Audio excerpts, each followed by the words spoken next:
As you all probably know, consoles from the previous generation were hardly compatible with the PC GPUs, even from the middle end with the same launch dates.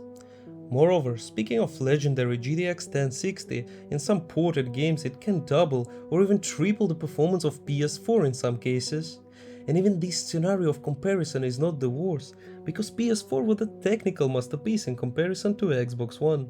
Absolute crap from a technical perspective. Xbox One completely couldn't run games in acceptable quality back in the days it was launched. All in all, there were no chances for the console to compete with the mid-range PC hardware in the previous generation. However, today we're gonna focus on the current gen machine from the same perspective. We have an Xbox Series X and RTX 3060, which, at least in theory, are supposed to be mid-range GPU, and it was released just after 1 month after the console. Hello and welcome to Hardware Lab.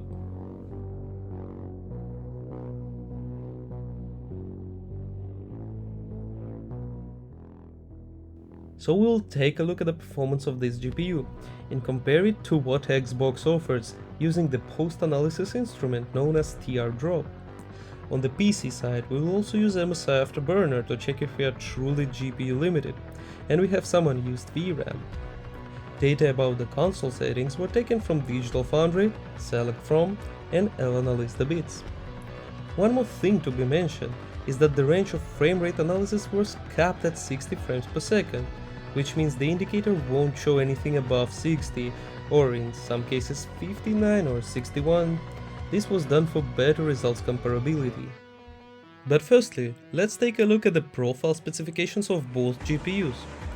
At first glance, it looks like 3060's lack of chances to show something comparable. Xbox GPU side has around twice as many compute units as 3060, 28 and 52 respectively, a lot more ROPs, texture engines, and even the frequency is not that lower. Moreover, available VRAM size on the Xbox side is higher as well. However, we should clarify that these two parts of VRAM buffer of 6 and 10 GB on Xbox are divided between both GPU and CPU sides of the console. Basically, it means that not only the size, but the bandwidth is divided as well. By the way, in comparison to 3060, the bandwidth of 10 GB part is greater, while the 6 GB one is slightly slower. Getting back to our general analysis, it is worth mentioning that the amount of different units on the Xbox side is no panacea. AMD GPUs with RDNA 2 architecture on a PC platform show great performance even with the same amount of CUs as Nvidia Ampere cards. However, there are two key things on which these results are achieved. Firstly, they work on a much higher clock. The advantage in clock speed on the AMD side on PC could reach up to 900 MHz. Secondly, they have a gorgeous amount of L3 cache, the one that they call Infinity Cache. That especially could be useful in some ray tracing stuff. L3 is absolutely missing from the Xbox custom GPU. So after this explanation, it doesn't look like Xbox GPU has a clear domination. And now let's check out the actual tests. The non-ray tracing mode in Doom Eternal delivers a pretty much perfect 60 FPS using a PC Ultra preset, which is worth mentioning far from maxed out in the game. The resolution here is dynamic 4K with some temporal reconstruction technique. The worst pixel count that we could measure in our test scene was 1987p, being the equivalent of 92% scalar of 4K. However, in ray tracing mode the frame rate still capped at 60, and the preset is still Ultra with a medium ATI reflections. Those reflections resolution is cut it down to 1/3 of the frame buffer. The downgrade here is the dynamic resolution, based at range from 1260 to 1800p, with the same reconstruction up to 4K. In our test section, the numbers were quite similar, and we will use the 60% res modificator. The last thing you should know about Doom Eternal console modes is that they both use VRS that we can't run on PC anyhow, and it is the only visual difference.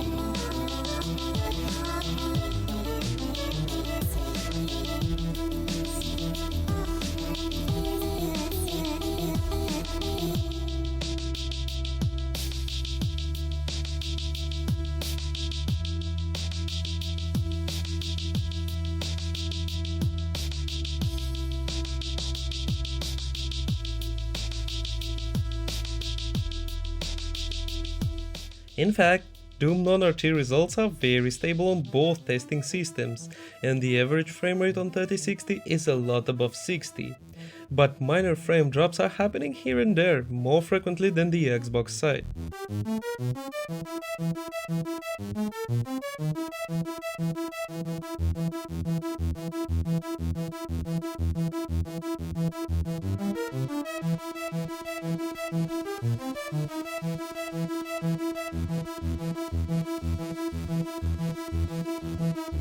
RT mode test shows a bit different and unexpected results, and the leadership of the Xbox becomes more obvious, and the console 60 is significantly more stable. Gears 5 has no mode choosing option on the Xbox, and running on the PC's Ultra preset, that is actually nothing as maxed out. For example, some cool cross-gen advantages such as rough SSR reflections are turned off. Speaking about screen space ray tracing GI featured in this game, it is running on the half resolution with 8 frames per pixel. There is no such option on PC, so we will just use 4 samples, and it should be pretty close. The resolution drops in this game can very rarely reach even at 1080p, while it's dynamic 4K. By the way, those drops could be measured only in some cutscenes, and in our test scene we found only a drop to something just above 1620p, so we will use 1620p.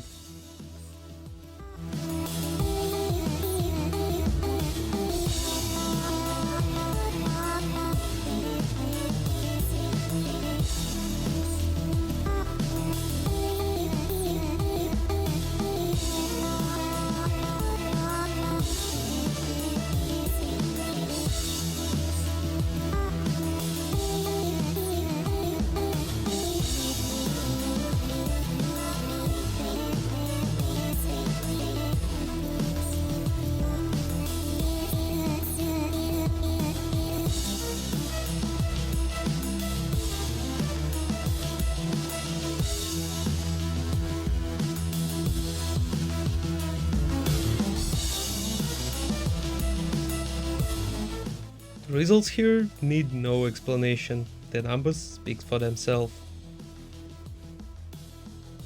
Watch Dogs Legion in 30fps mode with RT running in dynamic 4K as well shows some drops to 1440p at night sections, so we tested the 1440p resolution. However, we wouldn't be able to activate the exact same settings preset from DF. It just didn't work due to some issues, so we are using the closest one that is available in the game default settings. High with no headlight shadows and medium RT option. The non-RT mode is pretty identical in all of the settings, and even the resolution drops while running on 60fps.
At non-RT mode, some frame drops are happening more often on a machine with RTX 3060.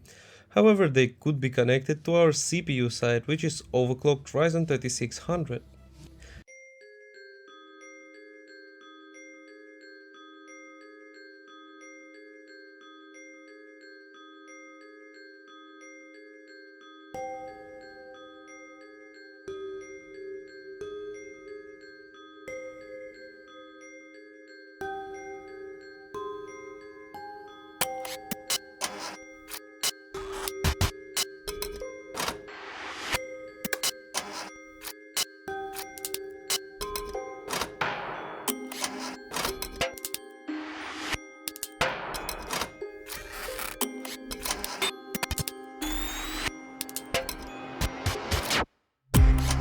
But speaking about ray tracing, 3060 is doing a good job in this game, beating the Xbox locked frame rate, sometimes even with a 30% difference, and even showing some RT reflections on transparencies, which is impossible to turn off on PC, but they are turned off on console. Resident Evil 8 at non-RT mode uses the upscaling into 4K resolution, with some technique close to what interlaced or checkboard rendering do. Thankfully, there is an option to turn on something like this on the PC. All the other settings are on your screen. The only settings that we couldn't find is what AO technique console use. But we tried to figure it out, and according to this screenshot we made, it is definitely the CACAO. RT mode seems to use the exact same settings, resolution and FPS cap, which is interesting. The standard AO and GI rasterization techniques, however, are changed to the modern ray tracing ones, with a quality equal to PC's high.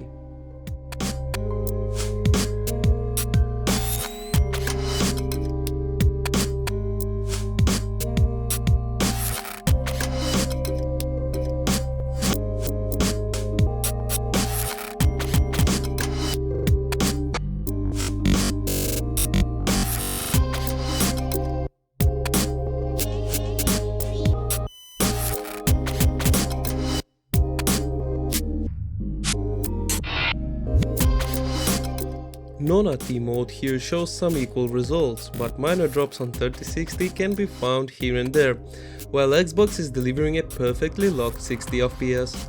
It looks like Xbox can do even a lot more, but just stuck on 60 due to the FPS lock.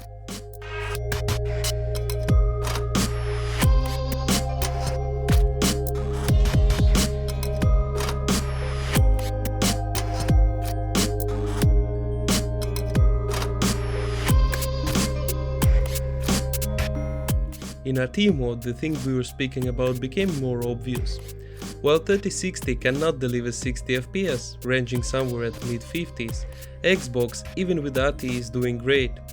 So I see no point here of using the non-RT mode on a console.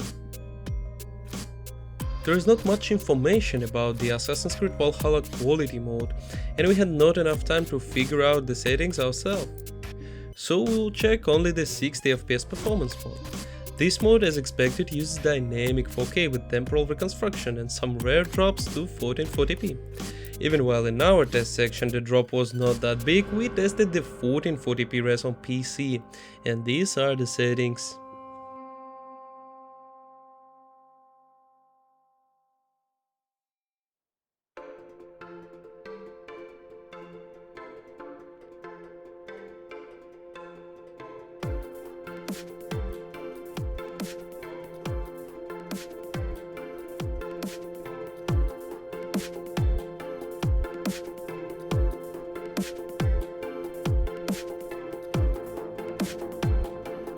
Xbox in Assassin's Creed showing some insane results, overperforming the mid-range GPU with around 50% margins in some scenes, delivering a perfectly polished experience in comparison. We were not able to find anything about the Hellblade next gen version as well, so all the settings were investigated by ourselves, except some that doesn't really affect the quality and performance and even seems to be broken. Surprisingly, Xbox used the maxed out PC settings in non-RT mode with dynamic 4K resolution that can drop to 1800p, so we choose 1800p to test. The RT mode, however, used the exact same preset, but at 30 FPS instead of 60, which drops to 1872p instead of 1800p. And of course with RT features on reflections. RT shadow seems to be turned off, and the RT buffer looks like it's been cutted, while even the low on PC is using the native frame buffer. But the distance of this effect looks like it is higher than the low one. Anyway, we'll just use low as the closest one on PC.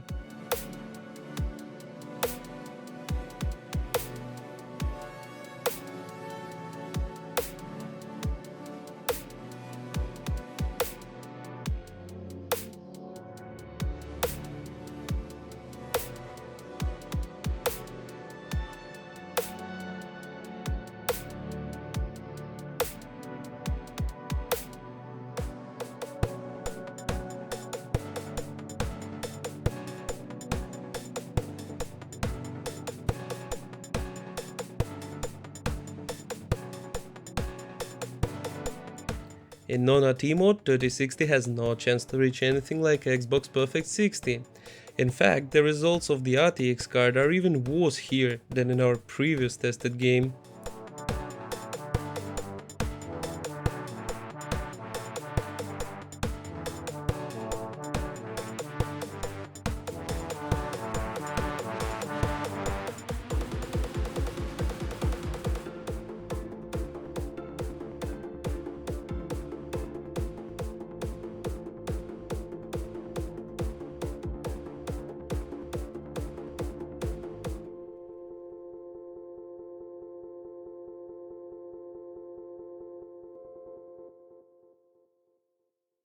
RT mode shows that 3060 still can be comparable in this game using the RT modern features, but still console is doing a better job. By the way, do not pay attention to some frame rate indicator issues on the Xbox side here. There are locked 30 and those peaks up to 32 looks like teardrop captures the 60 FPS save icon instead of the game frames, but just at some particular moments. Halo Infinite runs with some not typical resolution as 2240 by 1440, of course upscaled to 4K. On PC we used a 2400 by 1350 res, which is basically the same amount of pixel but just adapted to 16:9 format. Other settings are on your screen as usual, but again there is a problem that we couldn't solve. Xbox using a VRS on this game, same as in Doom, and it is impossible to turn on this option on PC. Anyway, that doesn't matter here really.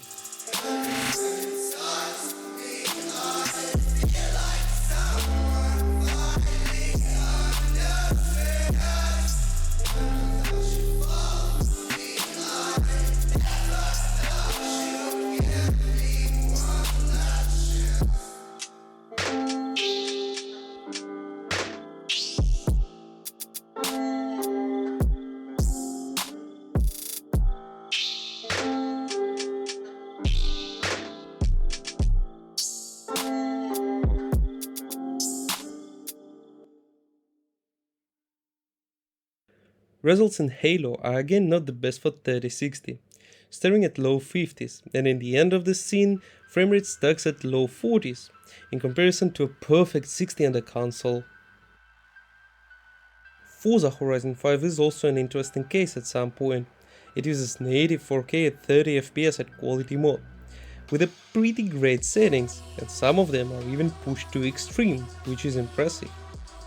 60 FPS performance mode in this game render resolution is, as you could expect, lower than 4K, but the thing is that it doesn't use any kind of reconstruction technique, which is a bit disappointing. However, 4x MSA is a nice touch. Yeah, it costs a lot, but at least it is lack of aliasing, even in its 1600p lowest resolution. Moreover, the DRS Plus system used in this game is a pretty clever thing that lets reflection resolution drop first, before the actual framerate buffer drops. Of course we are unable to take into account these nuance on PC, but at least the rest of the settings are exactly the same, and the used res is just slightly above the console one, 1620p.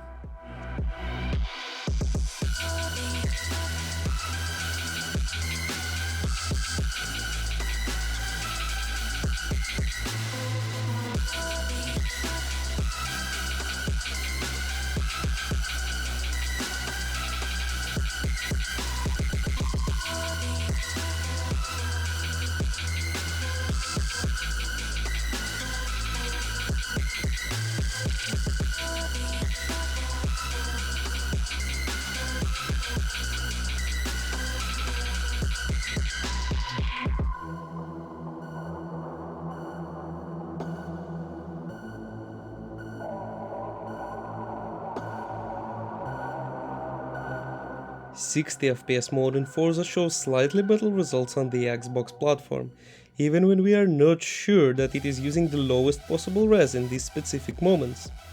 Anyway, the stability of frame delivering on 3060 is worse.